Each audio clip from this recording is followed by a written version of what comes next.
నకిలీ పత్తి విత్తనాలను అక్రమంగా విక్రయిస్తున్న వారిపై నారాయణపేట జిల్లా పోలీసులు ఉక్కుపాదం మోపారు. కోటి విలువైన 10 టన్నుల నకిలీ పత్తి విత్తనాలను స్వాధీనం చేసుకున్నారు.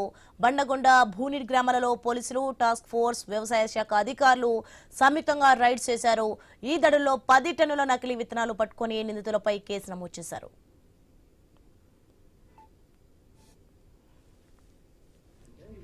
ప్రాపర్ డాక్యుమెంట్స్ లేవు కాబట్టి స్టోర్ చేస్తాం.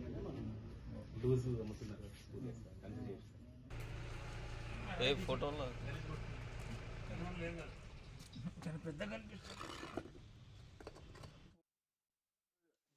జిల్లా ఉంది కాబట్టి మన కర్ణాటక నుంచి అయినా మహారాష్ట్ర నుంచి అయినా ఇలాంటి ఈ ఫేక్ అండ్ కౌంటర్ఫిట్ విత్తనాన్ని ఎవరైనా నమ్మితే అది నేరం.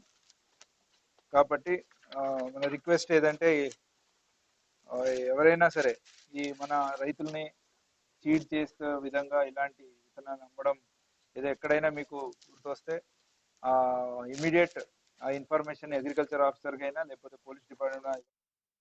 ఇదే అంశానికి సంబంధించి మరింత సమాచారం మా ప్రతినిధి మహబూబ్ నగర్ నుంచి వెంకటేష్ ఫోన్లలో అందిస్తారు. ఎస్ వెంకటేష్, నారాయణపేట జిల్లాలో అయితే నకిలీ పత్తి విత్తనాలను పట్టుకున్నట్లుగా తెలుస్తోంది. ప్రజెంట్ అక్కడ సిచ్యువేషన్ ఏంటి? కొన్ని నారాయణపేట జిల్లాలో రైతులకు అక్రమంగా నకిలీ విత్తనాలు అమ్ముతున్న ఓ ముఠాను పోలీసులు దాడులు చేసి పట్టుకున్నారు. నారాయణపేట జిల్లా సంబంధించిన బడకొండ కొత్తపల్లి మండలంలోని భూనీడ్ గ్రామాలకు చెందిన 2 వ్యక్తులు చాలా కాలంగా ఈ నకిలీ విత్తనాలను రైతులకు అంటగడుతూ కోట్లు దోచుకున్న సంఘటన నేపథ్యంలో పోలీసులు అయితే ప్రత్యేక నిఘా ఏర్పాటు చేశారు. ఈ నేపథ్యంలోనే జిల్లా ఎస్పీకి సంబంధించిన వినీత్ పోలీసులకు ఆదేశాలు జారీ చేయడంతో జిల్లా డిఎస్పీ దాంతో పాటు సిఐలు కూడా ఆ 2 గ్రామాలలో ఏకకాలంలో దాడులు నిర్వహించారు. టాస్క్ ఫోర్సు, వ్యవసాయ శాఖ అధికారుల బృందం కూడా ఈ దాడుల్లో పాల్గొన్నారు. దీనికి సంబంధించి బాలకృష్ణ, శశివర్ధన్ నాయుడు ఇద్దరిని అరెస్ట్ చేశారు.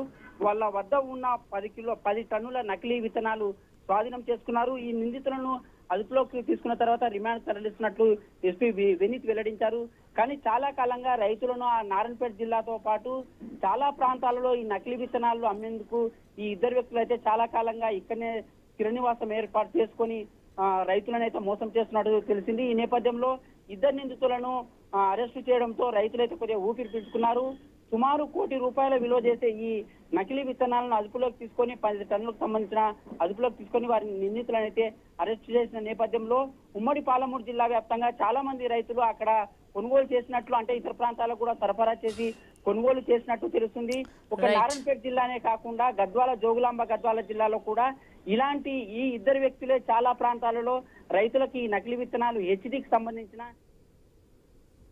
Right, thanks for the information Venkatesh.